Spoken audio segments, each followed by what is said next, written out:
সর্বশেষ যে লোকটা জান্নাতে যাবে তাকে আল্লাহ তাআলা জাহান্নামের আগুনে পোড়াতে পোড়াতে ছাই বানিয়ে ফেলবে।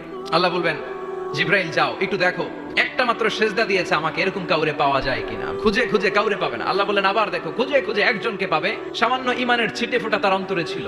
আল্লাহ বলবেন যেহেতু ছিটে ফোঁটা আছে, অনেক মায়ের খাইছে, ওকে বের করে জাহান্নাম থেকে বের করে একটা নির্ধারিত দূরত্বে রেখে দাও, রেখে দেওয়া হবে। কিন্তু জাহান্নামের আগুনের লেলিহান শিখাতে তার গা ঝলসে যাবে। সে আল্লাহর ডেকে বলবে, মাবুদ তোমার কাছে আমি কিছু চাই না, জাহান্নাম থেকে তুমি আমাকে বের করেছো, জীবন নদীর পানি তুমি আমার গায়ের মধ্যে ঢেলে দিয়েছো, আমি আবার সজীবতা ফিরে পেয়েছি, আমি তোমার কাছে জান্নাত চাই না, শুধু নিরাপদ একটা দূরত্বে আমাকে রেখে আসো যাতে জাহান্নামের আগুন আমারে কষ্ট দিতে না পারে।